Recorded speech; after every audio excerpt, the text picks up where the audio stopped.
You are now listening to the Old Head, New Head podcast with your hosts, Eric Iberg and Ethan Schaefer. Goddamn kids. Shut up, old man! What up?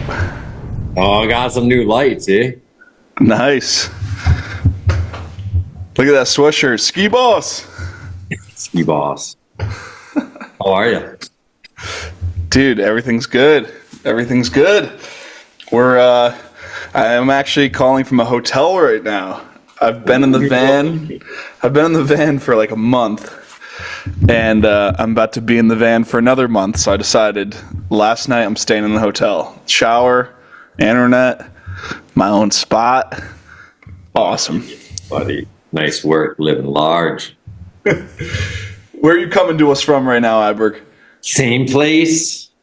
Seltzer, Minnesota. The garage. Yep.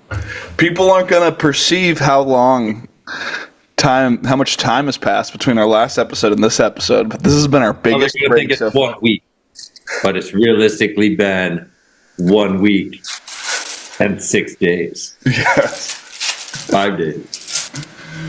Yes. It only feels long to us that it's been a long time between. Yeah, exactly. Talking skiing lately. Yeah. Damn. All right. We're getting wound up. Be lit yet, man? This is crazy. Falling behind. What were you working on this past week? This last week? Fuck. Working on a B&E ski video game. The demo's being launched in August, so it'll be out by now.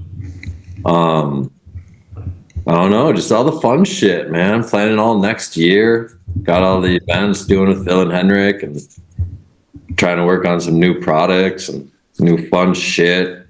Working on creating, I don't know, a bunch of things. Just got off a nice three and a half hour phone call about some body protection shit. So super stoked on this end, man. Now we're going to smoke. We're going to get stoked. We're going to talk skiing with a Finnish dude. I'm fucking amped to talk skiing with a Finnish person. Yes. This week we have Joona Kangas. And this should be an interesting one, dude. What's your theory on this? So he might be, from my research, our oldest new head. I think he's 27 years old from my research. That's pushing it in the new head realm. Yeah, but his path is pretty wicked. Yeah. I got to learn of him the last B Invitational we did. He won a wild card for Europe spot for the 2016 B Invitational. And I had to upload all the videos, and I remember seeing his, and I was just like, to Phil and Henrik, I'm like, yo, this guy's fucking shit. Like, so I've been a super fan of his for 8+ years.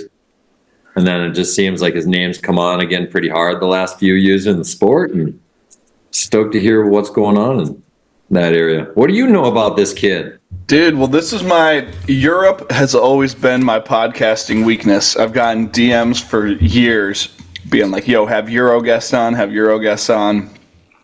don't know anything about him. I don't know anything about the Europe ski scene, but I know that people I respect really respect Joona, so I kind of just take their word for it. They're like, this guy's really sick. I love how he skis. I love what he does. So that's why when we're like, who should we have on? It's like, well, everyone's talking about this guy that I know nothing about, that you don't know much about. So it's like the perfect opportunity to learn about him, you know? Fuck yeah, it is. Yeah. So, man, we had a lot of guests lined up, and now we're back to trying to line them up one at a time. Oh, we got them. We're fully set, man. We'll be good. We haven't hit our after this show and the next one. We hit our halfway point. So yep, yeah. Stoked on where we're at. Been beyond fun talking to this many. Like, I mean, Mosley's almost 50, and then our youngest guy is like 21, I think. At Joy. Yeah. So it's pretty fun to like really talk 29 years separation of the same fucking awesomeness. Yeah, it's crazy. And tell people what you're smoking on there. Today, once again, super stoked, super grateful. Ganja farmer Ross Jacob from his farms, hooks me up with my ganja. Dark Horse Farms. We'll fucking hook you guys up with some deals. And then also my papers that allow me to smoke all my doobies, approximately 3 doobies per hour. Big up Blazy Susan, man. Blazy fucking Susan. Dude, I was in our time off, I was looking up Dark Horse Farms. I didn't realize it was Ross spelled R-A-S. I thought it was R-O-S-S. Like the That's awesome. No, Ross is like Rastafari, right? Yeah. Ross in the like from Ethiopia, Ross means head. So like you're a head of a village, head of a group. So Rastafari. So everyone that's mostly Rastafari has Ross attached to their name. Yeah. So big fun fact on Ross Jacob, aka Jake Iverson. Ross Jacob, the pot farmer. And CBD, man. That's all most of the Dark Horse Farms is, all the CBD the last 5 years, 6 years.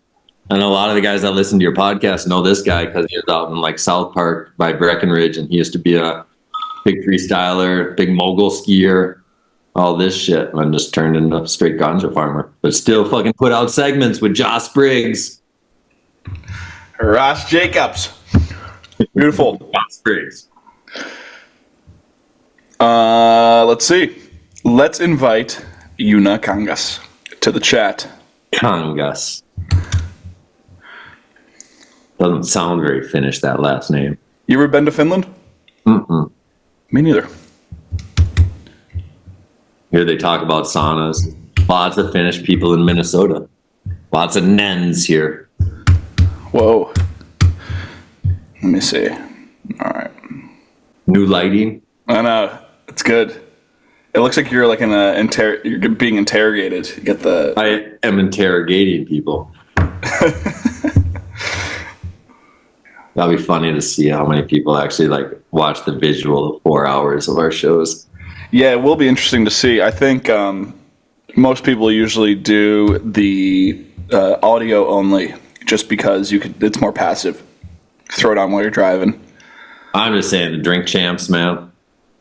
Well, I would fuck whenever I had like 15, 20 minutes, I'd throw on my favorite guy, watch the visual of my favorite guy talking. I was like, what? Yeah. I gotta see what he looks like now and talks like now. Yeah. So, there we go, Joona. All right, just send it to him.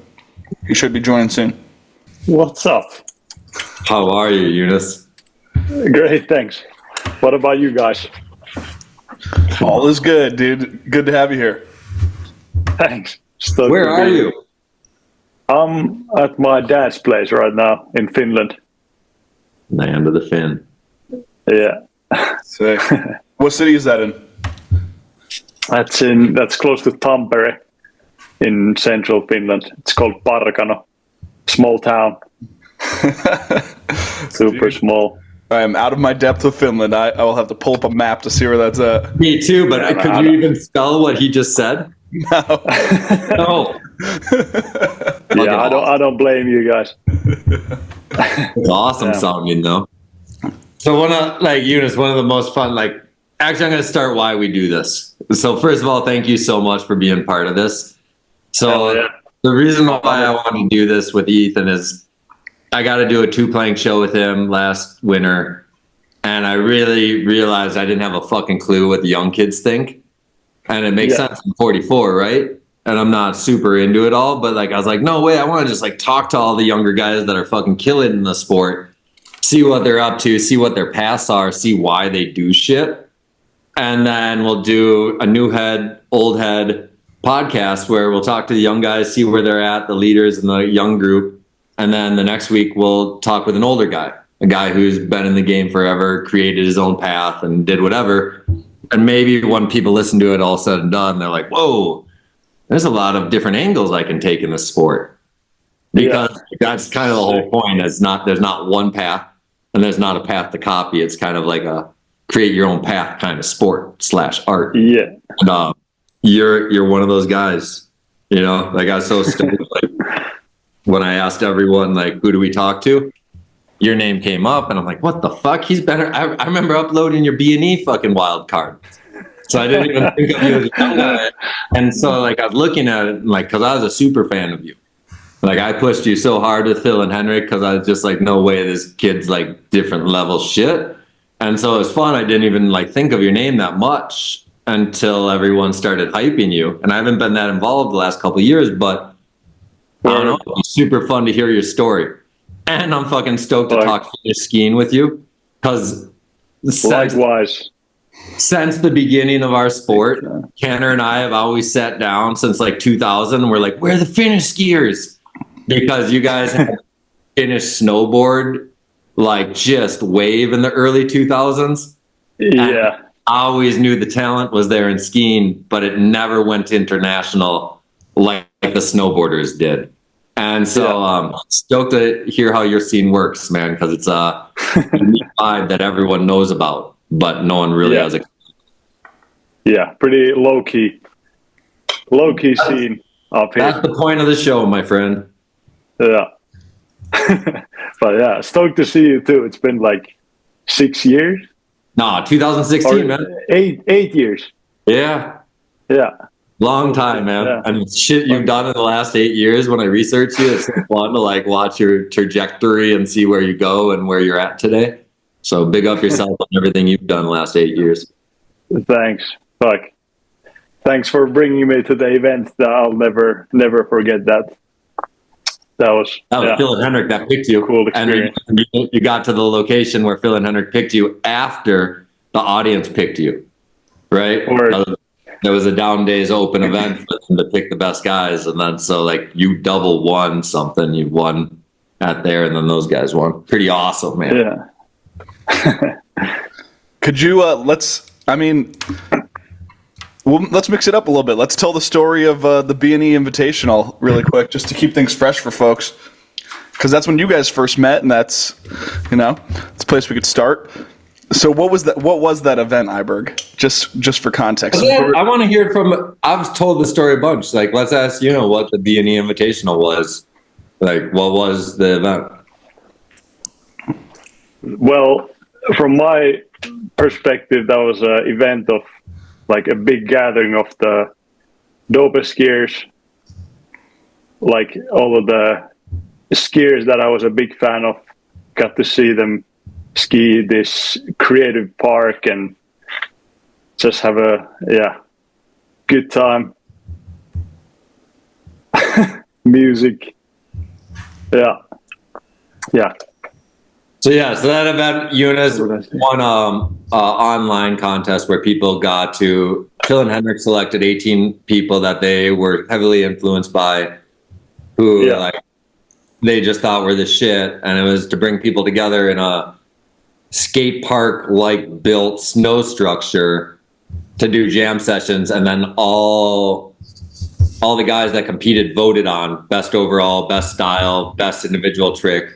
So it was all the winners were voted on by the skiers. So that's actually that's right. There. It's like when I look at Street League, I'm like, fuck, man, it's like not Street League, Jib League. When I look at Jib League, it's like a B Invitational where you guys get a vote on each other, but mixed with like a US Open kind of vibe. And so it's really awesome to see where that went. And that's right. Yeah, it was riders voted as well. You voted. What did you vote for? You voted for best style and best rider and best trick, best overall. Best trick. Yeah. Candide won by jumping over those bowls the year you were there. Yeah. Did you double backflip? That was the first year he backflipped out of the bowl and won best trick. Okay. I think he did a single backflip or a 360, like over one of the humongous bowls that no one else jumped over. Yeah. That was the only time I've seen Candide ski as well. Wicked. Fuck, wicked. I'm so bored. Yeah. How many years did you guys run that for, Iberg? 3 years, 2014, 15, and 16 at Les Arcs in France. Damn. But it was pretty amazing. Like, I can't believe, big up Raf Regazzoni, for like, that's where his home place was. And like, he made that shit like come to life with the location and the infrastructure and people that he knew in the area. Cause it was like $1 billion event for not $1 billion. And I don't know, I was pretty amazed. Like, it's unrealistic. If I'm looking now as a person that looks at business papers and like ins and outs financially, it's the stupidest idea to try to make it happen. But when you want to just create something awesome, you're like, oh, we're doing it any way we can. Woo! So it was pretty fun. That's awesome. Yeah. And that's where you and Joona met for the first time. Yeah. Let's start at the beginning, man. I want to go nuts on Finland, man. Yes. Let's go deep on Finland. So, yeah, Joona, tell us about growing up in Finland. From like the very beginning. Oh, yeah. Or yeah. Yeah. I started skiing when I was 3 years old in central Finland at a small resort called Himus. My dad took me there. He had a background in freestyle skiing as well in the like early mogul days, and so yeah, he put me on skis pretty early on, and yeah, started skiing there. Then it became more of a hobby when we moved to Levi, this bigger ski resort up north, when I was 8 years old, and then like quickly picked up freestyle skiing and Quick question. started skiing in the park. Yep. First Finnish question. When you were 8 years old, so you're 27, correct? Yeah. So 2002, you're how old? You're like 8 this time? 2002. Yeah, I was 5 back then. Okay. So when you get into freestyle, and you said your dad's there, like what had a freestyle background, because Ethan doesn't know this, but Finland had the illest mogul skiers in the whole fucking world in 2002 and shit. So you had like Jani Latvala, Lassi Lassarin. I don't remember, but there was like 3, Sami Mustonen. Yeah. These guys would sweep Legends. the mogul podium, man. Like Jani Latvala won the 2002 Mogul Olympics with no ACL in either fucking knee. Yeah. Illest fucking. He's a savage. Yeah. So, yeah, shout out I was just to curious how the freestyle influenced you, because you said your dad was there. So when you got into freestyle, were you doing moguls in the early 2000s, mid 2000s? Not really, because we didn't have moguls in the resorts I was skiing at. But yeah, I was heavily influenced by mogul skiing anyway, and big fan of Janne and Sami and those guys. And watching old VHS tapes of them skiing moguls and stuff. Do you have any brothers and sisters? I got a little brother. Yeah. So your dad was your skiing inspiration mostly? Definitely. And then the mogul skiers after that. And then when I saw this Finnish free ski movie called Solid Powder 3, randomly found it under the snow when we went to check out the freestyle world champs with my dad, 2005. And then just put it in a DVD player, and it was a free ski movie, and like sickest thing I'd ever seen at that point. And then that was my introduction to. So in 2005, sport. You went to the first ever world. This was the first ever FIS World Championships. Then they didn't have one in 2007, and they didn't have one again until 2009. But I think Sarah Marie won that, I think, for girls. But like, that's crazy overload of the sport to get that and a ski movie and almost one experience. Yeah, that was cool. Still one of my favorite. So are you do you start to trick then when you watch this movie, like right away? Are you like, oh, I want to go to tricks, or was there a person in the movie that you thought was ill? Or I mean, I had seen people doing tricks before that, and maybe done a 360 before I saw that movie, but that was just opened my mind to what's possible, and like how cool this thing is. who were the coolest Finnish skiers mid 2000s? Twin tippers. Coolest, definitely. Also in that same movie, Solid Powder 3, Mart Perendi, Iisko Heiskanen, Jani Nygård, to name a few. Those were super. you guys were so interesting, and you always have been in the ski world, because I looked at you guys kind of like Japan, where you do your own fucking thing and you're so out of it. Like, I don't know how sponsors work, because we never knew before Auntie, like we never knew anyone. But for sure there was a scene, like you just said, there was a movie in 2005. But there was a big scene. Finnish guys in ski magazines and stuff around Europe? Probably, yeah. Do you remember AJ Kemppainen and yes, like those? Like yes, he was global. Kalle Leinonen magazine. Yeah, okay. And yeah, there are a lot of good skiers from that era. That's all what the I always thought. Guys didn't learn about them very often. Yeah, it's a cool scene. Do you guys link up with people from other nearby countries? Like, I know Latvia has a pretty big scene too. I actually talked to some of those dudes like really early on. Do you know the Ski Illuminati crew? Damn, yeah, I briefly know them, but I haven't seen their footage or their skiing lately. But I definitely recognize the name. Yeah, isn't that from like 10 years ago? They were working on a movie for like 5 or 6 or 7 years and then put it out in 2021. So I interviewed them about that. It was pretty interesting. I remember it from 10 years ago. Yeah, they're definitely 30s. Yeah, they're in their 30s for sure. So okay, so if you're in Finland, you're keeping it in Finland. There's no cross-country collaboration. I guess maybe one of those collaborations would be when you go up to Riksgränsen late season and like meet up with the Swedish homies and basically skiers from all over the world. Just that's a good meetup point. Sick.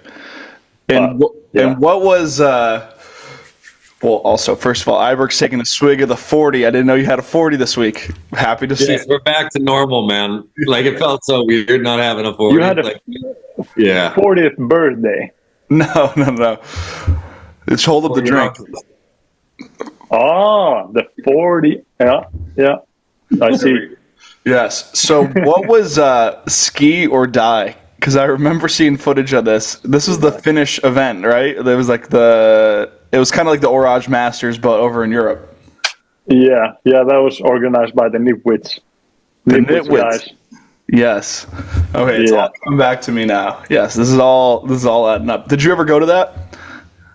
I went to check it out just one time. I had some injuries going on, so I was just watching and enjoying the show. But yeah, I got to check it out anyway. And what was that event all about? Because I've only seen like little clips from it. I've seen the high jump that they do, but I'm sure there's probably more to it. And what was their vibe, man? Were they a punk rock crew, or like? Because I only can think of leather jackets and like fires and then high jumping and crashes. What was Nipwits to a Finnish person? That was just punk band, punk vibe, overall high jump, long jump. Like, just all kind of crazy shit. Why are you guys all so weird, man? Like, it's awesome as fuck with Nipwits crew, real ski-fi. You know, you have some of the weirdest original people, which I love. So, you know, is it because you don't have the outside influences as much that you create? Like, because you have to see it. Like, now that you travel, probably, it's definitely not that weird anywhere else.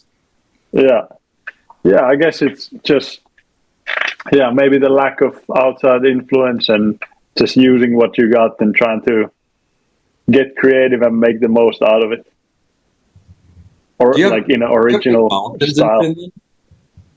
Big mountains? Yeah, do you have mountains? I don't even know your we got some.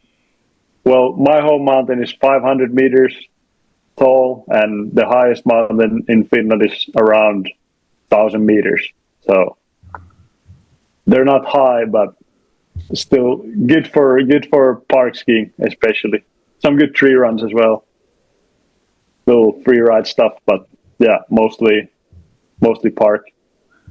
That's interesting. So you see this thing in 2005. You're pretty young. you compete at this time in freestyle, or where are you at with skiing at this time? Then I was just like starting to do those 360s and kind of getting started with this whole free skiing thing. And then maybe 2 years after, did my first comp, Ruka Fabulous, with all the Finnish sickest skiers were there, and it was my first time seeing them ski in person, which was cool. And also, I remember there were people from outside of Finland as well. Maybe like Sikt White was there, Simon Eriksson, some of the Scandi guys, and yeah, so pretty international. Was there a Finnish Open back in the day? Yeah, there was. When did that start? Not sure when it started, but Was it maybe, around when you started skiing? Yeah, maybe 2006, 7, I would guess, and it went on till 2014. Yeah, 2014 might have been the last year. There was so many dope opens all around Europe for that time period. Yeah. Austrian Open, know. European Open. Like every country almost had an open style event. That was pretty amazing. Yeah, I know. Yeah, good memories. And those are pretty much all gone at this point? Yeah. Yeah, unfortunately. What happened? But 2014. I guess Olympics happened, but cool events are coming back, so Very true. pretty happy about that. Yeah. So when did you start? Because I know you're a big film skier now. So what route did you follow at first? Were you going down the competitive route at first, or were you just trying to make videos? Yeah, definitely went the competitive route at first. Mostly skied park when I was growing up, and like filmed some park edits, but also, yeah, mostly focused on doing Finnish comps at first, then went to the European ones when I was 16, maybe. And then World Cups, World Champs, Olympics, stuff like that. And then moved to the filming vibe, 2019. Well, I want to go back. Like, so you're climbing a ladder, like you're young, you do local freestyle contests. How in Finland do you climb the ladder? Like as a young kid, is there weekend events? Then do you make a Europa Cup and then a World Cup, or what's your journey at this? Let's say up until 2016. Okay. That's when I met you, and like to me, I always thought you were a film skier by the edit that you gave and the style in which you skied, because the way you skied on video was not a competitive style. And so it didn't make sense when I did my research on you, and I was like, what? You did World Cup after that? So I'm curious, like when you, at this point, when you get into competing, like, first of all, like when did you first like get goals in the sport? Because you must have goals if you go to the next level. And then what was, I don't know. I guess let's just start when you got super into it, when you're like, I want to make the national team or something. Yeah, well, I guess like at first the goals were not like, okay, I want to be in the national team, but it was more like, let's say, watching Teddy Bear Crisis when I was 9 years old, and watching like Joona Olsson and T. Hall and stuff, like just want to do those tricks they're doing one day and go to X Games, and those were kind of the childhood big goals. And then started with they had national, local events, kind of just because you brought this all up, over Finland. Did you desire to make a segment like Yoon and Tanner watching it? Or no, not at that point. I didn't really understand that's a thing. I just like I was just stoked to watch and learn those tricks, but I didn't really know what like filming skiing is all about at that point. Okay. But yeah, local national events, Finnish champs at first, Finnish Open, did those till I was 15, 16. Then went to the free ski high school in Bruka, and then we started doing comps outside of Finland, SFR Tour, European Open. Did you get sponsors during this process? Yeah, luckily it did. Was maybe 12 years old when Why? I got my first ski spon. Dad definitely helped with that. Were you a very little-looking 12-year-old? What? Sorry? Were you very small at age 12? Pretty small, I guess. I'm just asking because if you can do cool tricks at age 12, you can sell a junior ski. But if you're a tall person at age 12 and then you're an adult ski, you can't get free pairs of skis. Yeah, but definitely I was kind of this like super kid, like very as all of the Finnish kids honestly at that time, like Antti, all of the Keesh crew guys, like everybody was so talented early on, like Was and so everyone stylish. competing? Everyone was competing and doing it in a cool way. I'd say like always having this mentality of doing something different, and especially Antti, like he definitely told me that mentality, or like taught me that, like do something cool that stands out even in the comps. He's a good guy to have as a leader as far as what cool is. Like he's like a guys. Yeah, definitely. I only met him the year before. He won the B wild card just like Joona in 2015. And so that was the only time I ever met or talked to him. And then I was just like, wow, it's like watching a ghost. And that was still 9 years ago, right? And he still fucking kills it like he's the illest. He's like Adam Delora and Candide on crack. Oh, no. Shout out. Yeah. No, I think that kid never gets his props, and he's been in the game so long. And so like that's another thing. Like I just look at it, I'm like, man, the Finnish guys are at different levels. Awesome. You guys should get him on the podcast as well. Would be stoked to hear some thoughts. Yeah, no, I'd love to too, because he's been through it for a long time. So I'm curious, why going back to your dad helping you out with your ski sponsor? Like, what was his connection at the time? Was he in the ski industry? Did he just know people from his freestyle days, or? Mostly knew people from his freestyle days. Yeah. And who was that? Were distributors and stuff. That was Vocal at first. At 12 years old, got on the Finnish distributor. What was your first sponsor that you were like, fuck yeah, that was me and not my dad? What would it be? Probably K2. And why do you think you got, when was that, first of all? It was the following season from the B Invitational, so 2017. 2016. Why do you think you got it? I met the team manager at Mount Hood, and then the team manager that started at that point, Kjell Ellefsson, and then I just saw him post about that on Facebook, and then I sent him a message and explained how stoked I would be to ride for K2, and that's kind of how it started. Nice work, buddy. So that was my first, self-managed. You don't think there was ever, do you have a sponsor that you ever got in your life because you won an event, or you had the illest shot in a movie or something like that?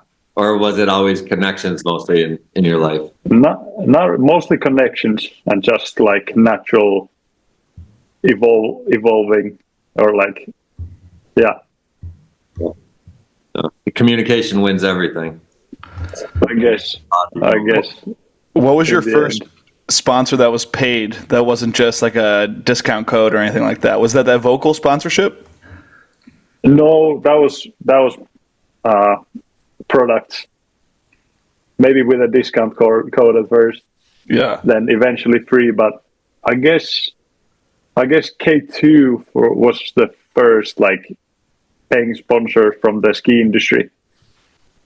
And so I had some sponsors when I was in the national team that were like outside of ski industry that didn't really even look for any like coverage or any market. They just wanted to help out. But this was like the first like ski industry sponsorship that paid. Sick. And how old were you when you got that one? I think 18. Cool. Yeah. And so they sign you on because you're an Olympic hopeful at this time in 2017? I'd say maybe. Or do you have not banger because of edits that. out at this time? Or what are you doing as far as a skier now, as a sponsored skier in 2017? I'd say maybe it was still more about the edits and creative style and like just doing my own thing rather than like winning events or like stuff related to competitions. Because I never thought that was the reason, at least. I reread when I was just searching stuff up on you, and like I read the Down Days article on the B&E that you were at, and the New Schoolers one, and they were written by two different people, and both guys made an opinion. They're like, man, the funnest guys we watched were Eunice and Magnus, you know, and so it's like it's just kind of fun to see what their opinion was in 2016 and see where you two have gone now. And at the same time, you stuck out more than the winners, right? They wrote. So it's just like, all right, that's fucking awesome. So what is you're sponsored and you're doing what age do you make World Cup? That was like, I'd say 2000. What would it be? 2000. When I was 15, 16. No, I made my first one when I was 14. But your first World Cup, full World Cup start at 14. Yeah, when I was 14, they had a World Cup in Finland, in Laivo. That was the first ever slopestyle World Cup, if I remember correctly. But I couldn't do it because I injured my knee in the practice. So that was just got to do the practice. That was done for me. But yeah, I'd say 2 years after that did my first World Cup. So you're saying at age 14, which would have been, I'm guessing, 2013, something? 2012. So 2012, like 2012. And you say everyone in Finland competes, and we know the quality of level of skiers, that you must have been a super phenom if you're getting a World Cup start at age 14, like beside all those other Finnish kids that are trying to have the same start. Definitely. Like, but yeah, then so got injured there, got some time off, and then like I guess until that point I was really like comp focused. And then like those injuries between years 13, 15 kind of brought it. Sorry? What were those injuries at 13 and 15? 13, 14, 15. Like there's, you know, when you're growing up, your bones are a bit weaker. Yeah. Just every year there was something like collarbone when I was 13, then tibia 14, and broken arm 15. So every year, so I had like 3 years of injuries, and at that time I kind of started getting even more into like watching ski movies and like focusing on style and kind of getting inspiration. Who are your favorite guys to watch? Like in the ski, that there was so many dope crews at that time period. Whether it was good company shit, whether it was B&E shit, whether there was Magnus and like the bunch crew was just starting out. Like what were you into at that time period? That time period, probably. I think that time period was still like B&E, Tom Wallish, Candide, always, Adam Delorme, all the like level 1 stuff. Like even Parker and And Chris had Parker built White, that time. Parker and Chris for sure. Yeah, big picture. Big picture more like a bit later on, I would say, but they were definitely, already doing dope stuff in the level 1 movies. Lafa was That's just fun. on its ending. Yeah. Or back. Yeah, but yeah, definitely.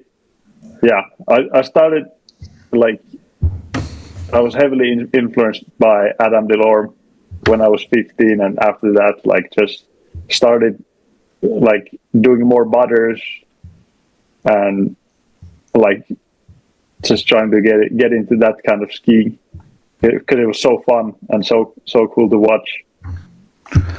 Did you like competing, or did you just like winning, or did you like what aspect of competing did you like, or did you feel obligated to do it? Like what angle of it kept you going for so long? I mean, yeah, maybe at first I didn't feel like obligated to do it. Maybe somehow obligated when I was in the national team, but like at first it was just awesome to do it because everybody was doing it, and like watching X Games and watching all that stuff, like kind of just trying to have that vibe. And but yeah, the thing that was fun to me about it, especially slopestyle, was just like figuring out the best line you can do, like just trying to figure out a like really cool line and try do it as well as you can. Mm-hmm. Yeah, so when you would approach a slope course and you would do a creative line, were you worried about like, oh, like I could do this and it'd be more creative, but it probably won't get rewarded by the judges? Like, is that something you had to balance in your mind? Not really. I'd say the balance was more like, okay, I can do this creative thing, but also I could do something more technical that would probably be more likely be rewarded better. But then often I would still stick to the creative option just because I thought it was cool. Yeah.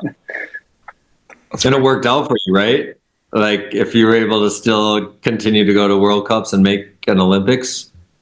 Yeah, definitely. I never got World Cup podiums or Olympic podiums and stuff, but still got to do them, and it was cool. Okay, here's my big question. Early 2010s, the largest Finnish skiers in the world is Real Ski Fi. You're a very young teenage person that has opinions. What are your opinions on Real Ski Fi as a youth when you watch all these edits? Because they made us have lots of opinions as for sure. Sport. So I'm curious what you thought of as a kid, like watching these guys ski so uniquely different. Yeah, well, I thought it was fun to watch. They were not my favorite skiers in terms of like favorite style, but I thought they were fun to watch, and I always respected their creative approach. Yeah, no, I just always thought it was so different. Like it was when they came on, it was. I mean, a wizard trick from Andy Perry was unique and different previous to the Real Ski Fi kids. Real Ski Fi came on, and it's just like, yo, what the fuck are we watching? Was this even, like didn't make sense. And big up them, man. I like hit them up like when we started Inspired. I'm like, I'm inspired by you guys, man. Like anything I can do to promote your shit. But at the same time, it was always, I don't know, they created their own lane like I've never seen created ever. So big up them, but just wanted to hear what a Finnish person thought. Word. You got a nice collection of skis back there, by the way. Thanks, man. Some Candied Dinner Stars as well. Those were my first ever first ever twin tip. So that's a pro model. And then the skis below it, the Hearts. That was my ski that I went from before. So I skied a 210 centimeter long ski from like age 14 to 19 or 20. And then I got a 180. I was like, what the fuck? 180s. I skied on when I was in 6th grade. So find this Holy one. shit. Yeah. Martin Longhitano from Australia was skiing those in at Jib League this season. I saw Those that. Candide skis. Yeah. I didn't know who he was. I sent him a message, said it was I think he was on the cow concept ones too. Or no, he was on the Dinosaur concepts from 2001 that have the red, yellow, green kind of like forest leaf stuff on the bottom. Yes. It looks like word. It was not that ski. Yeah, he was on But the it was- 2001 concepts. Yeah. Yeah. Shout out to Martin as well. But yeah, Cool I skier. watched this clip like 50 Cool times guy. in a row, and I'm like, man, this guy looks exactly like Phil LaRose. He even rotates the same. And then he's got the same skis on 24 years later. Yeah. What we got, Ethan? Yeah, so before we get into all the video stuff, because I do want to talk about your video projects, like what are your thoughts today on competitions? Because I feel like when you're younger, it's so easy to be stoked on it because all your friends are there and it's something new and exciting. But the trend I've noticed with pretty much all the young heads we're talking to, the new heads, is that it starts to get old. And like even if you go to the Olympics, it's like I don't know. It seems like the magnetism of contests becomes weaker and weaker as people get more involved in the industry. Has that been your experience? Like, do you feel less interested over time?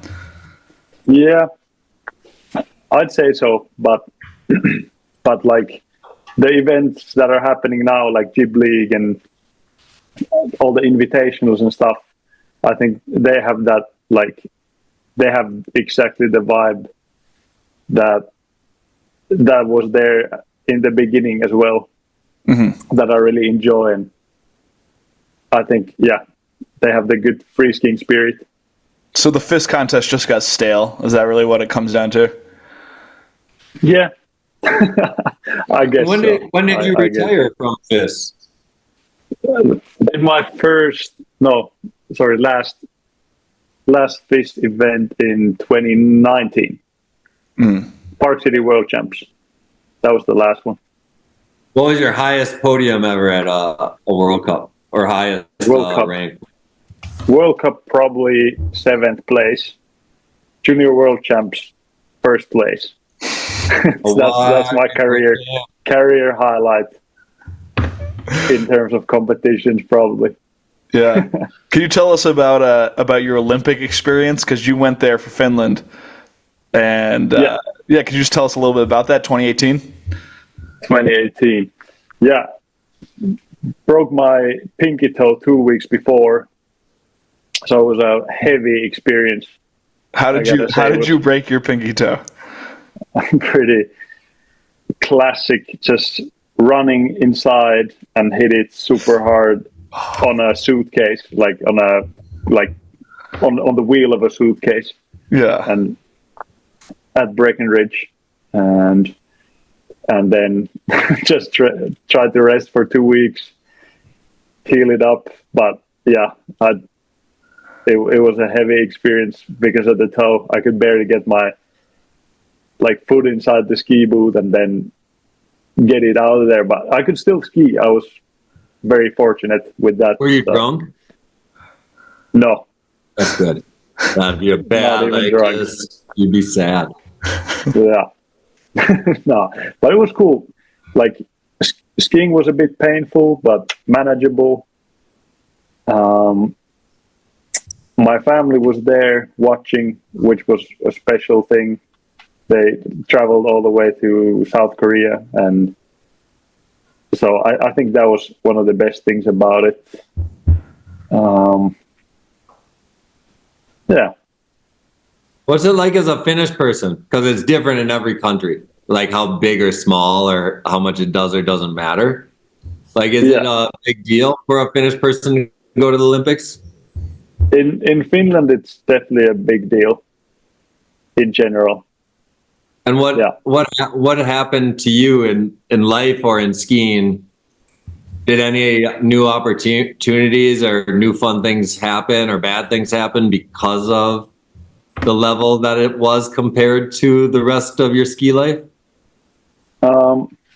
Maybe definitely nothing negative, just positive things after that. Like maybe got recognized by the media and stuff like that a little bit, and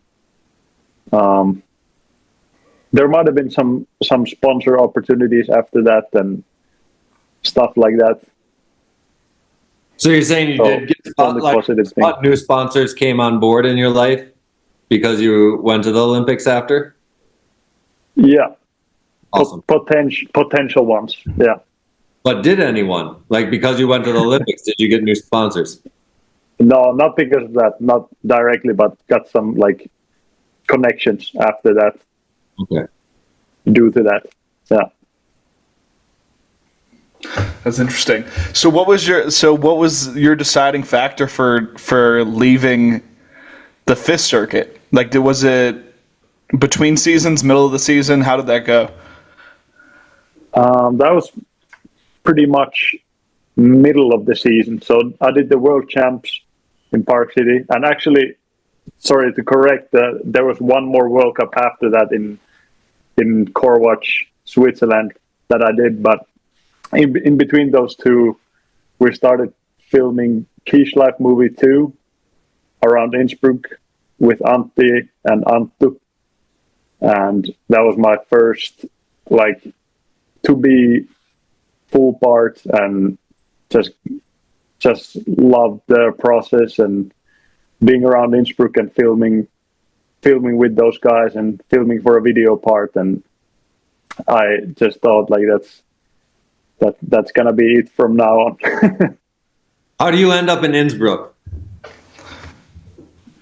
We had spent some time there before, but then it was kind of spontaneous, I have to say. We were just talking with Antti and like trying to figure out a cool location to go stay and film at, and just came up with Innsbruck and rented a place for 3 months and went over there. And what was your inspiration, though? Like, was there movies that you saw filmed there? Did Auntie go ride there a bunch? Or how would you know the terrain was what you wanted? We didn't really know, honestly. We had seen just some stuff from there, but not too much. I guess we just went there and met up with local guys, and they like showed us the cool spots and like awesome guides. Project Pommes crew. Shout out to Project Pommes. Innsbruck. No, I'm just so interested because I love Innsbruck. I've seen, like, back in the day, there was a guy. Did you ever meet Sky at B Invitational? Yes. So he was living there Sky for like Darden. years. And so he would just jump build and guide people. And so like but I never heard of anyone being like, I moved to Innsbruck to go dominate some filming. So I thought it was fun when I saw that that's where you were, or that's where you ended up to do that project. Word. Maybe we had seen some stuff from Sky with Antti. That could be, but anyway, that was still pretty spontaneous. We didn't really know what we were getting into. Just knew that there's this ski pass that you can ski like 80 resorts, and it's pretty cheap, and just go abroad. Which is a ski pass for 80 resorts? It's like, how much was it? 600 euros back then. 80 resorts. Of course, you don't ski 80 resorts, but still. I know, but that's a day pass at fucking Whistler now. Yeah, that's insane. Was it really, like, was it a hard decision once? I mean, it's always easier to leave something if you're jumping straight into something else, but like, for when you leave FIS, is it like pretty much a one and done decision? Like, all right, I'm leaving, and that means I probably will never be able to come back to this. Is that how that decision usually goes? I don't know.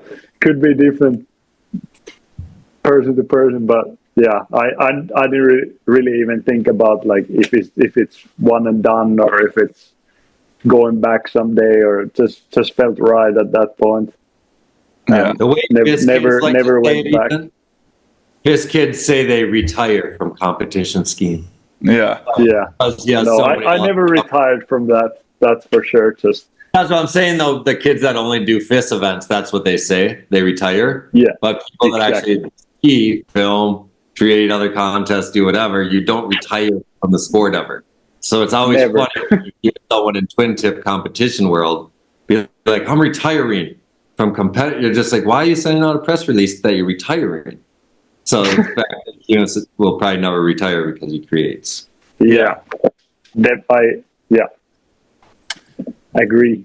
Well, I just think like from my perspective, like if I was on a national team and I was competing, I'd be like, fuck, if I quit, then all this travel money is gone. Like that would be my biggest concern because There's a lot of support. What's that? I was wondering for Eunice, is there a lot of Finnish team support for your travel, for your opportunities, for your lodging? There was pretty decent support at the end, and like some funding from the Olympic Committee as well.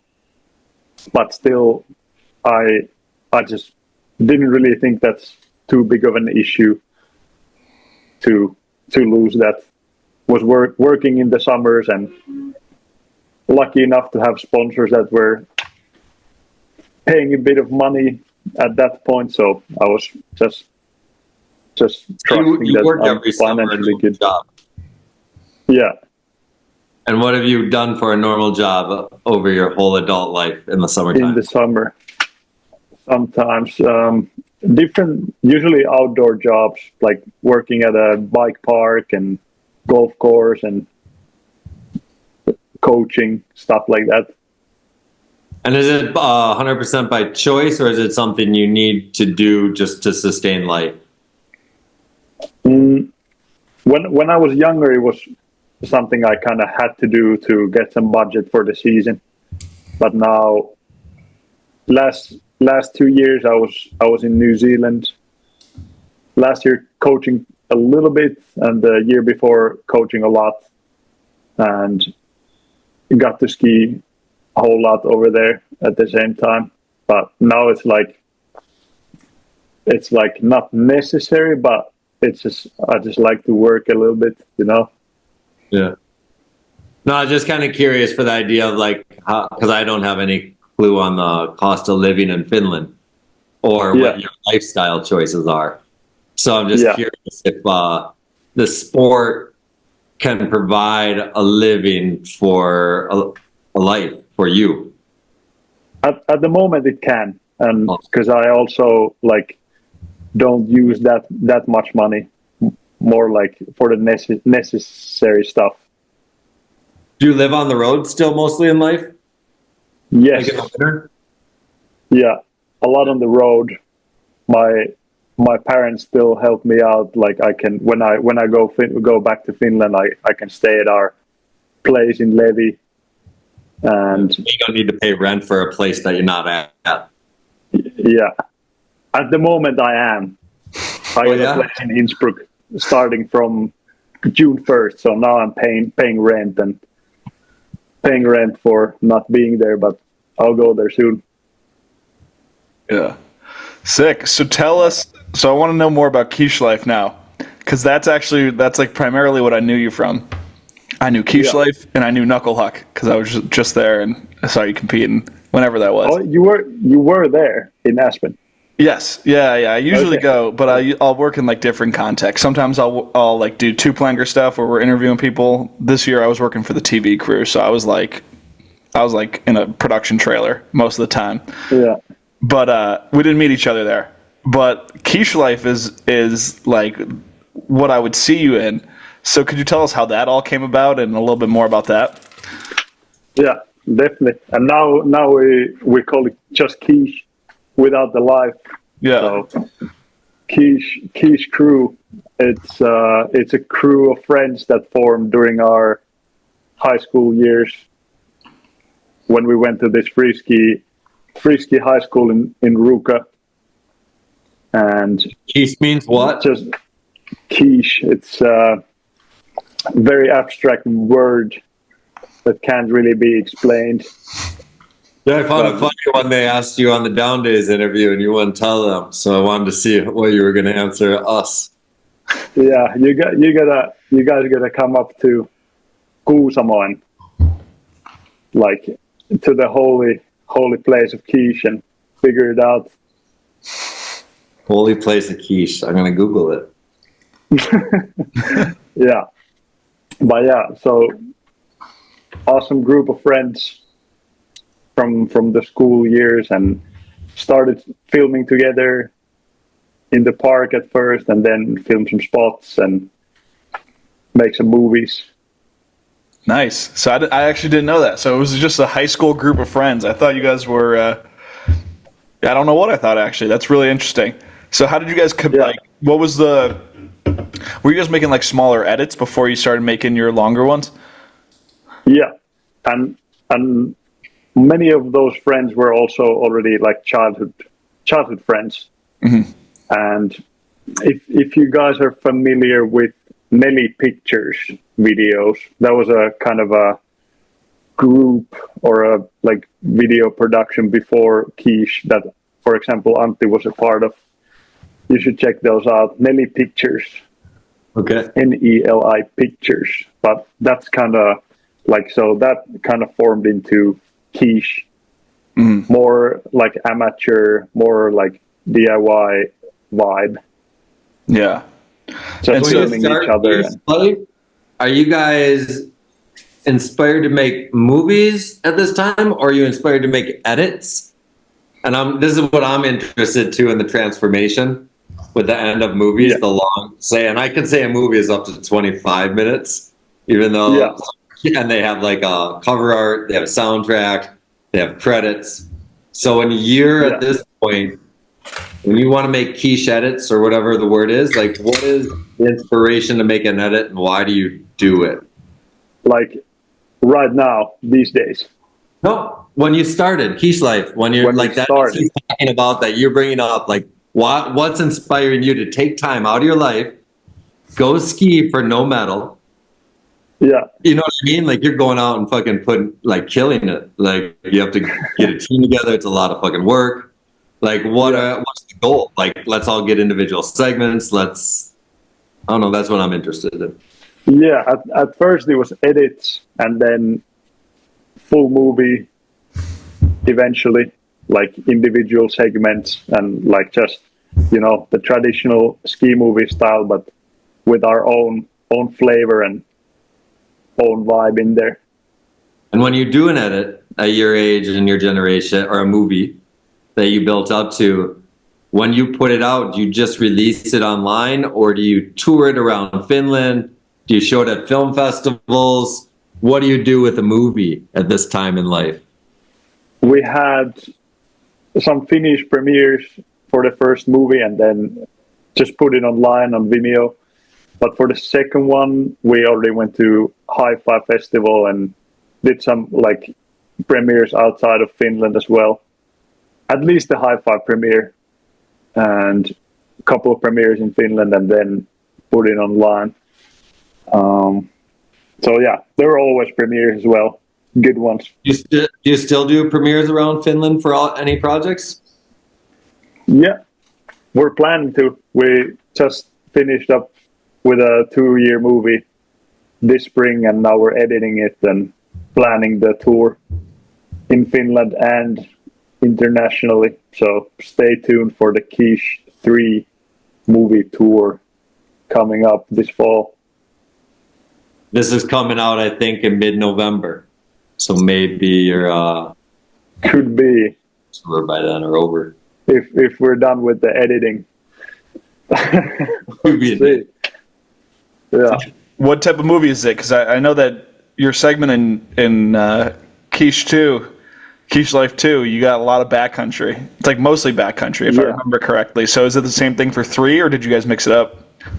It's a bit of a mix-up, yeah. But mostly, I'd say it's still mostly side country, backcountry. But there was a street-focused crew filming in Helsinki, so there's a lot of street included as well. But yeah, mostly backcountry stuff. Mm-hmm. And do you ride street yourself, or are you mostly in the soft stuff now? Mostly on the snow and in the air, but I ride some street as well and really enjoy it. I hit some spots this season and season before for this movie as well. So there are some street clips of mine in the movie as well. Yeah. Is Keesh a production company, or is it also do you guys sell anything? We had some merch a few years ago, but it's more You're more aligned so. with the Keesh family, right? You're in these movies, or you're on this team, or am I wrong? Which team? Keesh? Capiche, yeah, Capiche. I'm on Capiche as well. Different crew. Yeah, no. So I was True. wondering if you made a product, because I know Keesh makes products, right? So Right. if you're a film company, it doesn't matter, but that's why I was interested. Yeah. Keesh is more of a ski crew production company, quote unquote. But yeah, we're gonna make some merch as well. So let's say we also make some products. Gonna make Good some new name. merch. Keesh, yeah. Keesh and Capiche. Do you guys have an idea of how long this new movie is going to be? Probably around half an hour, like modern full-length ski movie. Yeah. Iberg, back in the day, what was the minimum that you had lengthwise that it had to be to be a movie? I was the shortest, and my first movie was 40 minutes. 40, okay. Like, that's kind of why I didn't like stuff. Like, I mean, you had Poor Boys was like at 50, and then Level 1 was at like an hour. MSP and TGR were like an hour and 20 minutes. You'd say it'd be so boring after a while, and like, yeah, I don't know. I think like you have to hit, and this is making it up for production value and all this stuff. Like, I think it's got to be around 20 plus, because just like a book, you need an intro, a beginning to your story, and build it, and then a closing. So to be able to do it, you can do it short format for sure.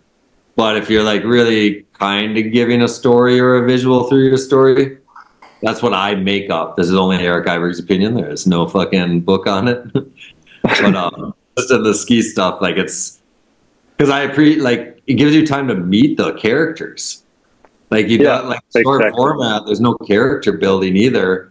So by the time you may learn that if there's not a nameplate on everyone, and it's a 5-minute edit, and that guy's shown 17 times sporadically with 4 other people, and he wears a different outfit even once or twice, your brain can't even realize who your favorite guy might be. Yeah. But at least if you did the same formula over 20 minutes, you can be that abstract and be a movie. Yeah. And show that character a bit more. Yeah, because that's the fun part, is you guys are all characters now. And like, I do enjoy like how much shit you guys are all putting out individually to build these kind of characters through your, because now it's more about like crews than it is individuals.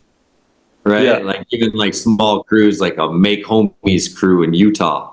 Like their crews deep enough at Brighton, Utah. Google it. You know, or like same with Keesh, or same with just all the shit that's going on. So it's pretty fun. Jib League, fucking your stuff, all of it. So nice work, man. Thank you. Look, you know what I watched today? What's that? Watched Idea this afternoon. Fuck yeah, you did. Fucking awesome. Favorite movie ever. Awesome. Hands down. It was an awesome crew, and it all comes down to that, right? Like, it was it's fun because the video game that I was talking about before we started, the videographer, out of 3 filmers for that movie, he's making a video game now. You have Pep, who's making a ski company, like with Sturbans, whatever that one is, with what the fuck is it called? The owl, and made out of shit. Do you know what I'm talking about? Pep and Wander Alpine? WRNDR or something. Yeah, it's 4 letters, W with an owl. But you have Pep that has a ski company, Pollard has a ski company, Andy's running like whatever a ski resort is that he grew up in Washington, and then Schwag's doing the video game and whatever. Point being is a crew that I'm trying to make sure I don't get props on this movie. That's my point of the long story. Because like everyone had such a crazy role. Like Pollard was an editor, the whole thing. A guy down the street made the whole original soundtrack. He played like 20 instruments. And so we would come in and do that. Like Callie P recorded the vocals in the living room beside where we edited the movie. No way. So it's like even the soundtrack was originally produced in a house 2 times bigger than the garage I'm in. Yeah. Well, so the soundtrack was original as well. 100%. The whole soundtrack. Yeah. And all the instruments were not generated by a computer. They were played by 1 or 2 people. And those 2 guys played all like 20 some instruments. Yeah. It's amazing. So he'd record each instrument, put it on a track, then record the next instrument, put it on the track. And then we did what? We did 3 vocal tracks that made the movie, 4 total. And then we had 5 instrumentals. But point being is the crew. Point being is the guy lived right down the road who did it all. Point being is Kelly was flown in from Switzerland to sleep on the couch and then record vocals beside the ski movie being edited. Yeah. So, no, that's what I want to push all the younger guys, like, with the music stuff, because I'm just like, man, like, it's so easy now to, like, create your own music where it used to be so hard to. Like, whether that's meet someone to create a vibe for you or learn a new skill set over a month with goddamn computers and make your own. Yeah. And so it's like, you guys... Go ahead. Hopefully we're going to have some original music in the Keesh videos coming up, because we got some producers in the team. So Torm and Hugo. Are they from They're all over? Producers. Keesh? Yeah. The team members, or? Yeah, the whole crew. Like, because it seems like a crew. Yeah. 8 European guys and 1 Kiwi. Is Ed Joy on Keesh? Sorry, 1 Canadian. Okay. Ed Joy's on Keesh. Big time. I know what's going on. Yeah. Iberg, European. We're slowly turning into the Keesh podcast, dude. We've had Ed Joy, Ferdy, and now Joona on. It's kind of showing you guys are leading the way, right? With all you guys claiming it. Like, hopefully it's the show cool crew. that you guys, because it's like, I was trying to say to Ferdy, I'm like, you guys, because there's no gatekeepers in the sport except the people that are leading the sport, which is like your generation that's doing dope shit, Jib League, Slush. And so it's fun little things where you can, gatekeep's a power word, makes it sound bad and corrupt, but at the same time, you can represent the sport the way you want it to be represented, because all eyes are on you. So it's a really fun power, and it's proven now from what you just said. We talked to 3 of these guys. It's like, man, this what position you guys are in to create your future. Like everyone's watching you guys for whatever you guys say is cool. Point being is, you can like, crazy. I don't know, it's a fun position. I don't know any of you younger guys really know you have, right? So say like when we started Armada, all 5 guys knew they were the shit on their team and they were leaving and then becoming the shit together. You guys all have this team that's like everyone's the shit. And if everyone's like, yeah, we know it, it's a different vibe, one like selling something or doing which makes the business of it go around. And so I find it super fun how much energy, effort you guys are all putting into life. And I'm like, man, it's this close where everyone kind of organizes and works together. Whether it's the Slush, how Slush does with Jib League, or stuff like this, like just people doing relations. And once all you different crews work together, it's going to take over everything. And then you can dictate where it goes. Exactly. Yeah. But this crew is the shit for sure. I agree. Really nice people and talented skiers and individuals. So as a guy who now has to pay rent in Innsbruck, parents still hook him up when he goes home, and he loves skiing and you're not going to retire from it because a reason why we're talking with you is because you're someone who loves it. and there's a way to create tomorrow, no matter what, whether creating an event, being on skis, whatever it is. You have a million outlets now in life from what you've been doing the last 15 years. What do you want to do in skiing? Like, what is your dream? Like, to build, create, like, you're so young, like, and you're so unique because you're not that champion, you know, like Alex Hall style, or even like Mango, you know, as far as like X Games Real C. What do you see as like you want to build or a legacy? Just want to keep creating and keep creating and keep inspiring and like figuring out new tricks and like what's possible on skis, and like challenge myself and meet cool people, make connections, like make memories and film cool things that are like that I would like to see as well. Do you want to do anything special in Finland ever in skiing? Yeah, would be cool. I don't have any solid plans on that, but definitely we have a lot of Finland stuff in this new Keesh movie, which is going to be kind of special. It's like from where we come from and really showcasing this environment and how it is. So that's the first step towards that, like putting stuff out of here. But yeah, some special Finnish project would be cool to do one day. Has anyone ever done like an invitational in Finland? Like, has Antti ever done one onto any famous Finnish rider? I'm sorry to who everybody. if I say no, I'm sorry if I forget this, but I don't think there's been any invitational.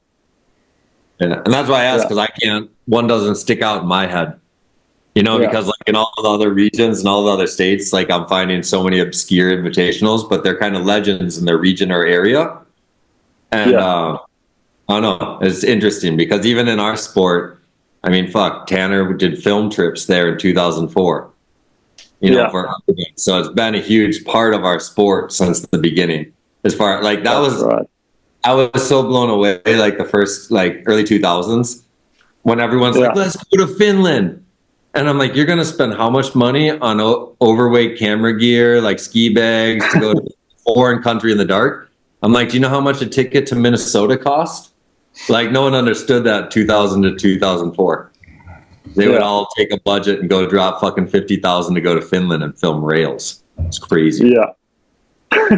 Respect. But yeah, let's say, I'm just gonna say this, so we should probably make Keesh Invitational happen, and now it's said, and what was the Nitwits now we gotta do it. Nitwits? Yeah, because they had that event. Like, was it just ski or die? That was ski or die. Did you ever attend? Did you ever compete in that? In the step up? Never competed. Just watched. What was the worst injury you saw? I don't know. Probably it might have been some back injury or something. Some stuff went down for sure. Have you ever watched this event, Ethan?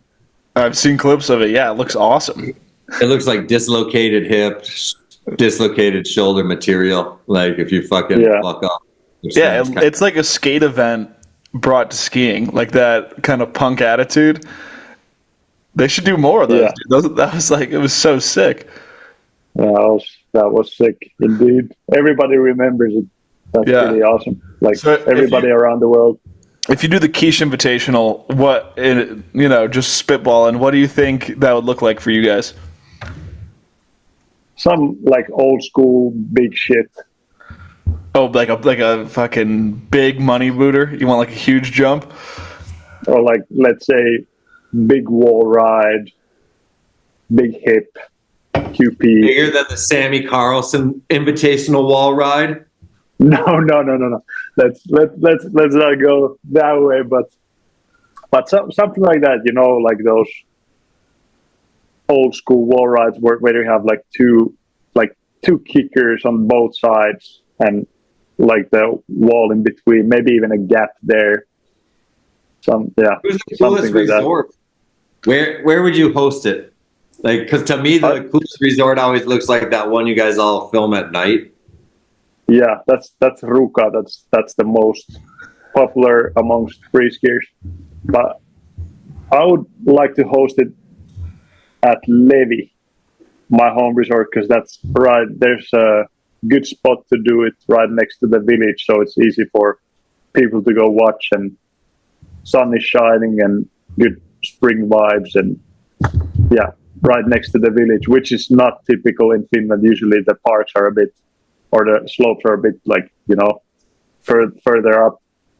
Yeah. So this would be an easy access venue. Make it happen. Yeah. Hell yeah, we will. Who are some like current people, crews, movies that are inspiring you right now? Like who? Because you said the idea is like your favorite movie of all time, but like what's something current that's really inspiring you? Current, definitely all the Keesh guys, all the Keesh guys. Like long time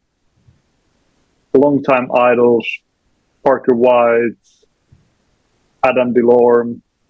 Although I wish I would see some new content from him as well. But old content is always good to watch. I was talking to Mango. I was talking to Jason Aarons at Surface Week, and he's super involved in X Games, obviously head judge, all that. And they'll invite Adam to Knucklehuck, and he won't even respond to the fucking invitation. He won't even say no. He'll just straight up ignore the invitation from X Games every time they invite him. So he's Respect. yeah, he's super. He does not care, which is kind of sick. Yeah. Tanner said he saw him in the hardware store last week. That's the site. No way. Which state? Montana. They both live there. Montana. True. Damn.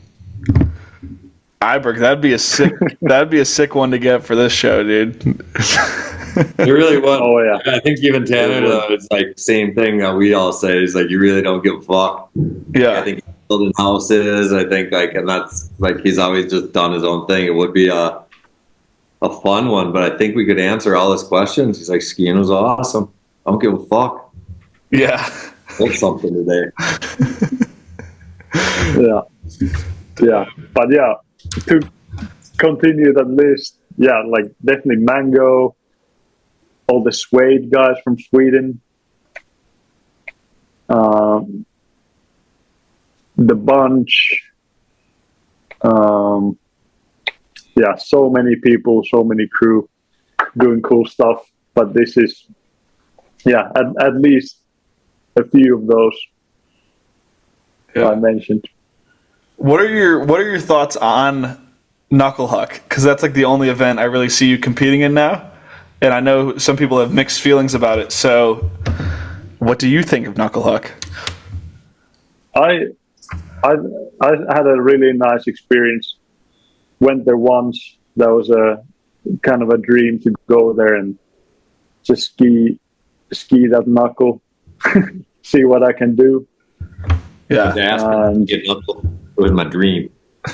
Yeah, go to Aspen, hit the knuckle, go to X Games. That was the X Games childhood dream, But yeah, it was nice. I never thought as a child you would go and hit a knuckle to go to X Games, though.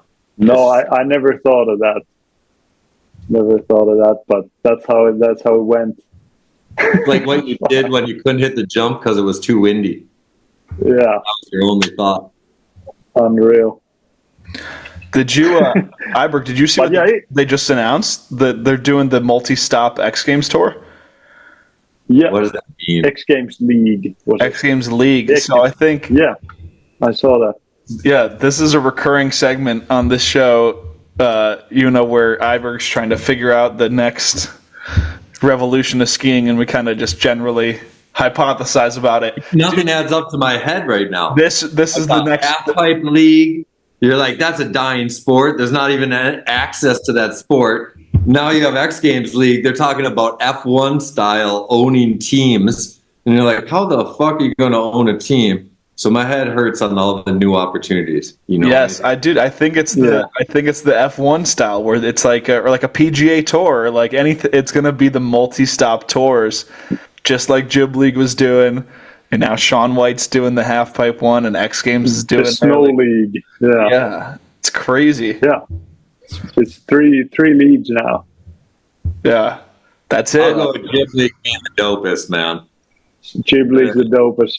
Like it's That's like not gonna be the changed. format, the understanding, the access to the sport for someone trying to get involved, the not the repercussion, the payoff if successful.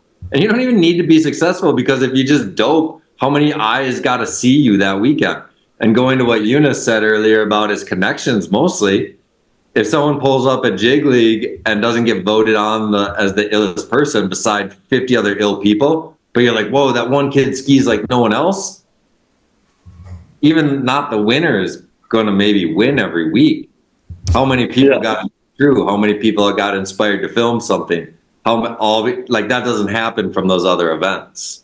Yeah, and they have the open jam, and it's usually in a public park, and yeah, it's just so accessible and inspiring for the kids, for the locals as well.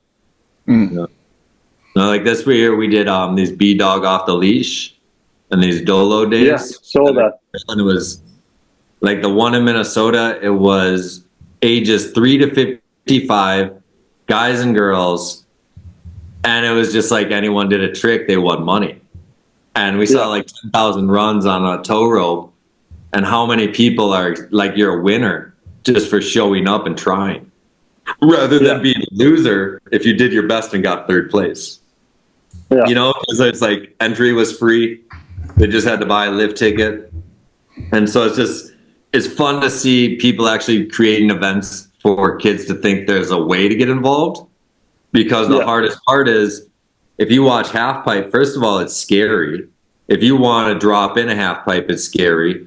And then how much money do you need to practice to get to a level to be scared? It's worse than looking at a triple kicker in an inverted aerials. It's not something anyone wants to try when looking at it in person. So there's no point of entry for that sport. And then when you look at like big air and all of this too, it's like there's no, I don't know. I think it just felt the last couple of years previous to what you guys all create, especially what you guys created with Jib League and Ferdy. But like, yeah, it makes people feel like they can actually do something. Yeah, it's pretty cool. Yeah. Yeah. Thanks to Ferdy and Oistan and Woodsy. Yeah, those three guys killed it, man. They keep killing it, guys.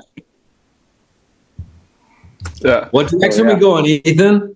Well, I think it's interesting. I was just thinking about it, that like a lot of Yuna's inspirations and the stuff and all the content you're consuming, it's all European focused, which is super interesting to me. Like a lot of the crews you're talking about are other Euro crews. Like, do you pay attention Not to all? Not all of them. Yeah, I know you mentioned like Mango inspires you. So like, are you ADPY? Oh yeah. Picture Chris Logan. Yeah, I don't know. I think the Euro scene is just really interesting, and it is. It is. I'm Especially surprised. Scandi scene. Yeah, so like I'm just surprised that you guys don't like collaborate more, like because it seems like like Keesh, Keesh seems like it's kind of blending multiple different countries, but it seems like otherwise, like the Finnish guys stick with the Finnish guys and the Swedes stick with the Swedes, so it's kind of interesting to me. I don't know where I'm going with it, but I don't know, just like these little tribes all over Europe that. It would be cool to see more collabs between all the different crews, because there's like 4 or 5 different crews out there making videos that are should team up or something. That's a good thought. Yeah, we should collaborate more. that would be pretty cool. Yeah. That would be something for the future. Is it like is it a friendly vibe? Or are you guys super competitive? Like what's preventing that? Like I don't know. I don't know what's preventing it. Maybe nobody, no one of us ever thought of it, like collaborating as crews. We've been hitting like same spots and stuff, but never made a collaborative video really. Yeah. With other crews, so that would be cool. So is Europe Thanks for the idea? Ethan. Yeah. There's enough people now that he can create a Keesh crew from his hometown. Right? You can make a Zoot space up in Duluth, Minnesota. You don't need to collab because you collab with all the people that you actually love what you love in a close radius. And then all of a sudden you're doing it. And now, what cuts the collabs off, and I only can use like Henrik and sponsors as an example. Like it's not important for sponsors to market a European to North America. It's not important for a Scandinavian to be marketed to Europe. So it's not motivating like from the people that take care of you. And then also it's to collab. It's more work. You got to travel further. You have to communicate more. And it's just like, dude, if everyone loves what I love all on the block that live right beside me, I don't need to talk to shit. Yeah. Let's go fucking ski and film. And so I think it comes down that easy for how many kids do the sport now.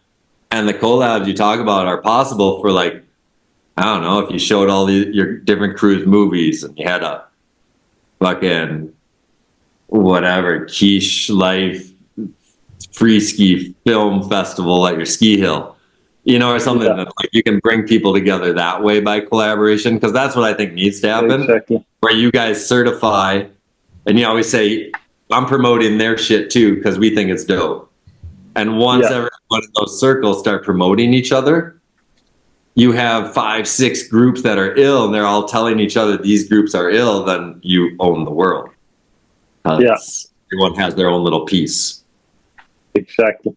Yeah, hope we can do a collaborative free ski or premiere tour this season with the Swedish crew Suede. Mm-hmm. So that would be a good start. Yeah, because those are so fun and easy. Yeah.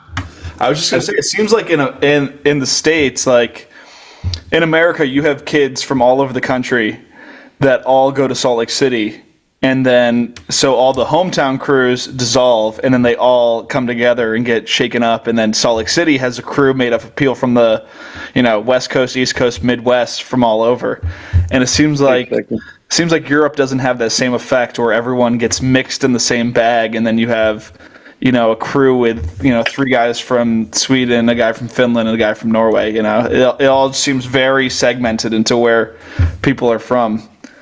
Pretty much, but we have that like domestically, like that's how Keesh is as well. Like some people from the north, some people from the south, some people from the central Finland, like just mix up within Finland. Yeah. So there's no central hub for the Euro scene, because I always thought that Innsbruck was kind of like that for Europe, but I couldn't. You have mountains everywhere, so you can stay in your spot. Where a guy from Minnesota, guy from Michigan, if he doesn't want to land on ice on his head anymore, he's got to move west. If you're a guy in the East Coast, you know that you can meet more people by skiing out in Park City every day than someplace in Connecticut. Yeah. So to stay in it's just the same thing that he's talking about, how we move in America, but they do it in their country. Yeah, because there's so many more mountains. My question is, you said you went to a ski school? Yeah. And so what age did you say you went to, and is it something you just pay for, or is it something your skill set got you invited to or be part of, or how's it working? It's from age 16 to 19, and you got to apply. You got to have a skill set for sure. They have this like certain criteria. You got to be, whatever level, like good at skiing, good at school, decent at school, and then then you get in and you pay a little bit of money every season to attend that, but it's pretty affordable, and yeah, it's so good because there you can like get all the best skiers from that generation in the same place, and just always like every time there's like been couple new crews after Keesh as well, but like there's always some good things coming out from that school. Good crews, good skiers, creative. It's fun to learn the access of entry, right, with every country. Because as we talk, like in America, to go to a winter school, it's like more than a university, like for young kids. And then like Norway, it sounded like there was a decent investment needed, you know, and then like to see how it is where you're at. So it's fun to go around the world and have these kind of conversations to see the different levels of access. Yeah. That's really. But yeah, that was a pretty cool one. A bit more comp focused. But did you have any other friends that made it into the school, or did you go solo, not knowing anyone? No, I knew most of the people. Okay. From before, like from just skiing and going to the national events and stuff. Also, childhood friends. People to move away from home for you? No, it was like just moving in with my best friends, pretty much. So it was kind of cool. At 16 years old, moving away from home to live with your best friends and ski every day. Sounds not bad. Interesting. What do you got, Ethan? I don't know. I'm kind of in the random. I want to get super random when you lose. Go shit. random. Yeah, I like random when we're. Okay, you ready for the most random we'll ever do in our whole history? Yeah, let's hear it. All right. I think this is awesome. We get to talk to a Finnish person. So, as a 27-year-old Finnish person, this is coming from a 44-year-old American that doesn't travel anymore, consumes knowledge the way I can consume it. Do you people think there's like a war going on? Do you have any idea on the border of Russia? Do things matter in Finnish lifestyle? For when I look at the world is at war with a country that borders your country, does it even matter? It definitely matters a little bit. I guess it's Finnish people are a bit more prepared. But like, did your life change at all? I'm asking. Because our life every day over here is consuming how much money we spend to fight a war against this country that's right beside you on your border, right? And so it's fun because my wife is Danish, so I get to hear Danish people's perception of America. Right. It's fucking awesome. It's totally different than reality. I'm curious, like, is there really a war going on in Europe? Like, is there, like, with this border country? Like, does it? Because it seems so weird to me because everything's been so normal. And it seems like whether it's the Ukraine or us and all this stuff, like, and then I always ask my friends like that are in Europe, I'm like, what do you think? They're like, whatever, man. I'm like, okay, nuts. It is nuts. It's right there. It's right there, but luckily there's no war in Finland right now, but yeah, it's pretty close. Like the war is pretty close from us, you know. It's right like over the border. So has anything in your lives changed? You know, like as far as like cost of living, different ways of moving about that couldn't move, or is it totally the same as it has always been for you guys? Yeah, nothing changed. Nothing changed really. Damn. For me at least. Maybe, things change for the people who are more involved like in like military stuff, but yeah, not in my daily life. Well, that's awesome. Give thanks for life. Give thanks, definitely. All right, I got a random question now that we're on the Finnish line of thought, and I haven't had the opportunity to ask this, so I want to ask this: what do you think of the other Scandinavian countries? Like, what Like, what is your image in your mind when you think of someone from Sweden or someone from Norway? They're all very nice people. Can you be sure. stereotypical from a Finnish element, please? Sorry? Can you be stereotypical? Like, I could give you a stereotypical Texas person. I could give you a stereotypical Florida person. How would you, as a stereotypical Finnish person, look at a Swedish or a Norwegian or a Dane? Like, as a stereotypical Finnish person, I would be pretty reserved and like look at them a bit weirdly, like they're doing some weird stuff. Maybe thinking they're better than us. Do you even feel Scandinavian? Because I never think of you guys as Scandinavian. I don't think of Danish people as Scandinavian or Finnish. No, we're pretty Scandinavian, I'd say. Like Finnish and Swedish people are quite similar. Can you understand any of your dialects? You can some words, but there's not really much similarity between these languages. But we learned Swedish in school, so that's why we have that kind of. It's a second official language in Finland as well, so we have a connection there. I just found it fun because Norwegians can understand Swedes, I believe, but Swedes can't understand Norwegians, and Danes can understand Norwegians, but Norwegians can't understand Danes. And so that's why I was wondering. Pretty complicated. Yeah, pretty complicated. But yeah, stereotypically, like Norwegian, they're just like a bit more like wealthy and a bit more Viking style, maybe. Swedish are a bit more snobby, just a little bit more snobby than Finnish, but really easygoing, awesome people. Yeah, I like the Swedes. So there's like, at least from an American perception, everyone says that Swedish women are like just the most beautiful in the world. Everyone. Oh, like, that's for sure. Yeah. So does that stereotype carry over to Scandinavia too? Yeah, definitely. But we got some beautiful women in Finland as well.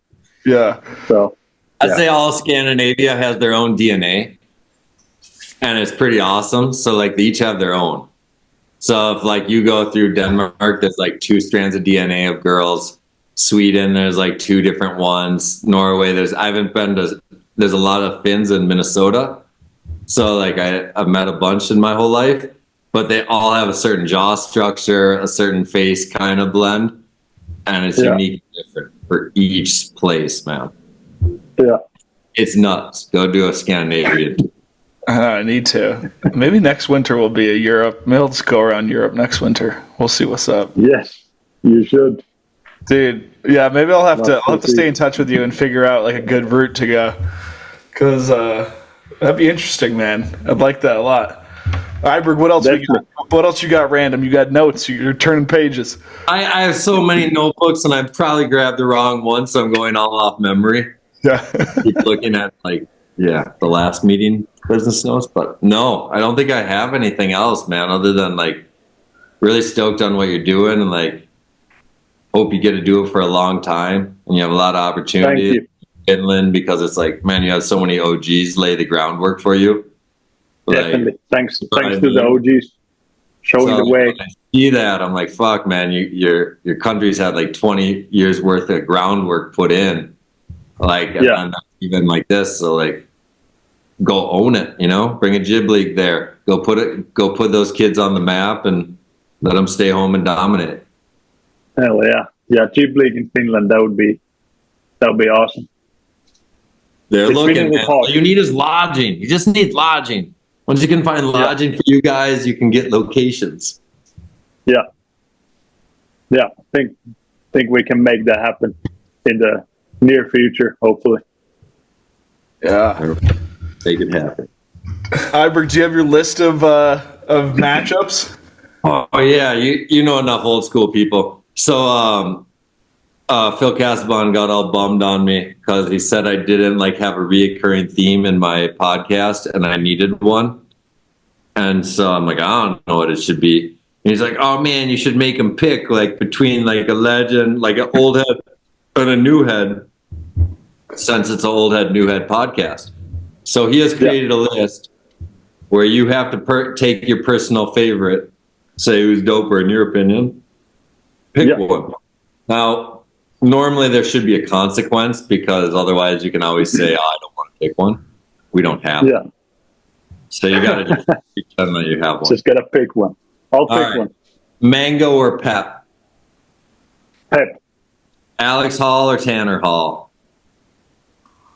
Tanner Hall. Ferdy or Crichton? Ferdy. Joona or Vanular? Joona.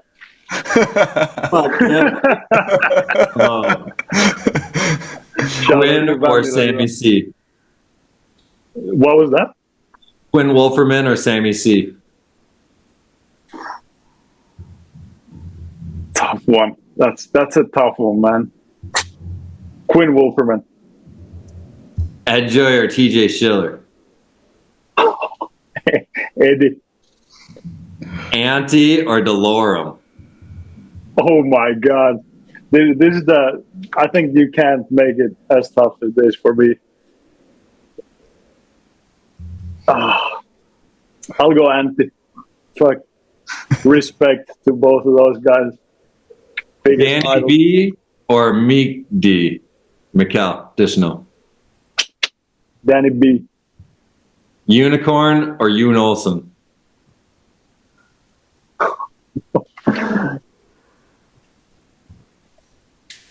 Old school Yoon Olsen. Tour mode or Duncan Adams?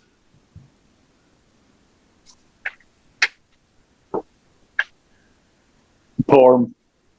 300. Olivia or Maud? Olivia. Hunter Hess or Phil Belanger?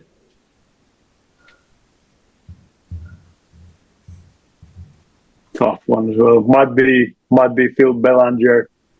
Wow. Mikkel BK or Mike Hornbeck? Mike Hornbeck.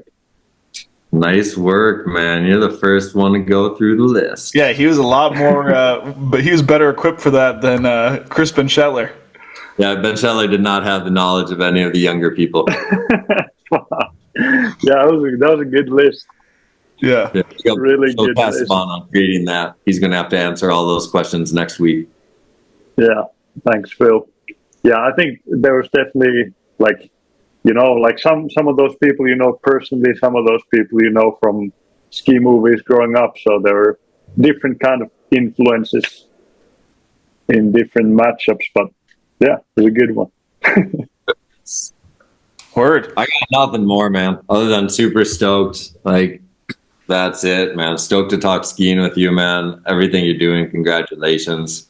Likewise, thanks. I hope we can talk some more one day. Some more skiing, and would be cool to see you all day, every day. Hell yeah, yeah, dude. We could do a follow up about as well. We could do a follow up when you do the Keesh Invitational. That can be a reason to go to Europe. Do a live plank podcast from there. Yeah, it could be sick. Yeah, we'll talk about it. Yeah, true. What's the name of this new podcast? This is the Old Head New Head podcast. Old Head New Head podcast. Yeah, so it'll still be on the Two Planker feed. So if you already follow Two Planker, it'll automatically in the fall, starting first week of September, it'll just start getting rolled out. Yeah. So yours is going to come out. Yours is episode number 9. So 9 weeks after first week of November. Yeah. First week of November. Word, dude. Well, thank you. You got anything you want to plug? Yeah.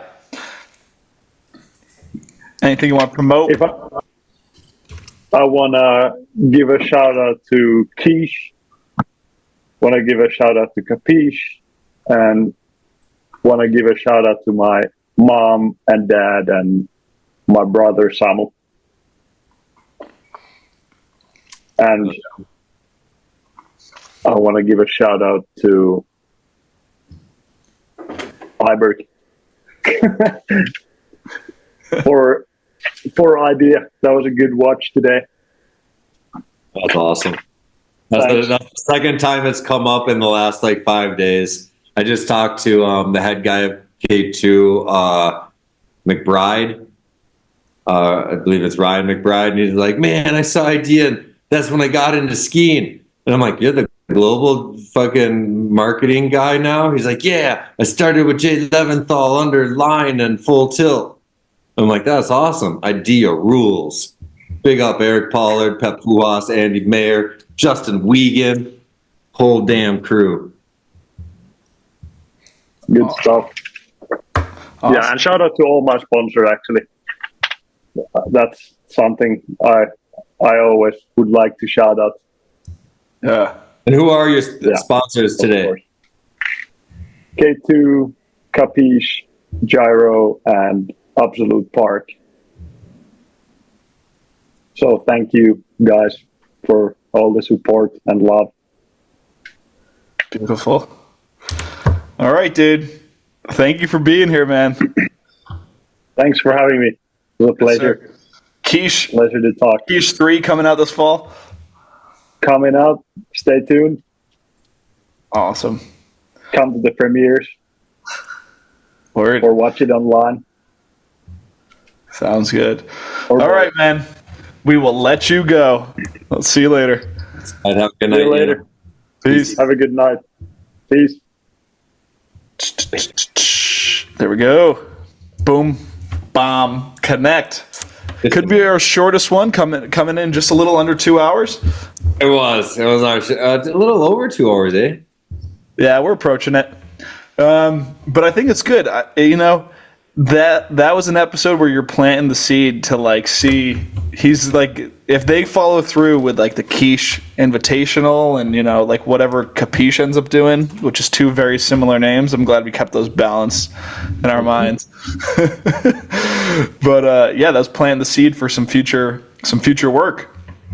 Yeah, no, I enjoyed it a lot, man. Like, it's fun to see, like, because I mean, as I said, he's not the super champion, right? Mm-hmm. He still like plays such a big role in the sport, and like Ken still, and he's like at 10 years deep. I mean, he just World Cup at age fucking 14. He's 27. That's crazy. Yeah, dude, this whole thing's making me realize how much skiing is a long game. Like, it is.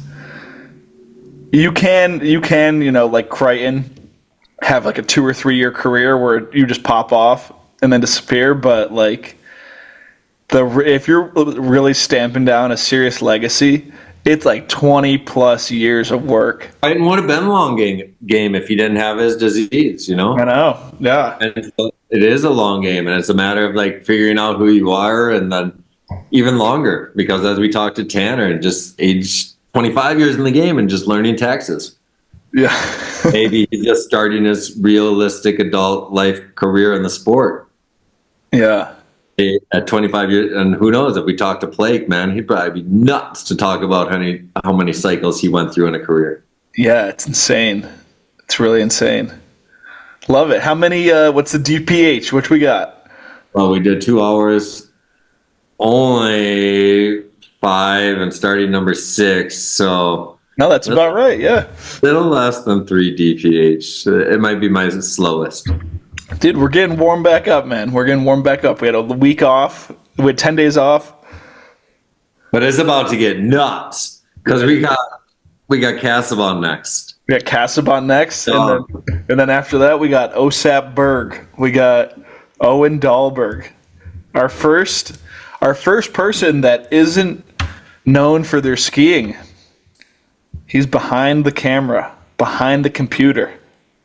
And he's the only new head that's doing that. So that's fucking awesome, because I am stoked to see what makes someone want to create shit in this sport. Dude, Owen is... that one's going to be hilarious. Oh, beautiful. Dude, I want to go to Europe now. You should do it. There's cheap, easy ways. I know. Maybe Innsbruck. Innsbruck, get a spot for a couple months. I don't know if Innsbruck, if you've ever researched it or learned anything about it, but it's not the cheapest and easiest way. Yeah. I don't know, man, if I could split it. We'll figure it out. Where would you go if you were going to have... I mean, you already lived in Europe, though. That's not a fair question. If you were to live, what's your goal there? No. Just a season. Ski season. Ski season. I could do a ski season. Ooh, that's so hard. You'd have to tell someone exactly that knows your type of skiing. Yeah. And then, this is where you gotta go. But no, I don't know. Mine would be purely off preference of people, and that's it. So Yeah. I don't have a good idea for you. Yeah. All right. Well, the search continues, and maybe we'll have another Euro person on here if they would respond to our damn DMs. We'll get another Euro. I'm sure of it. We need the unicorn. All right, my friend. We will see you next week. Phil Casabon. Yes, sir. Good talking to you. Thank you, everybody. Adios. Ciao. Peace.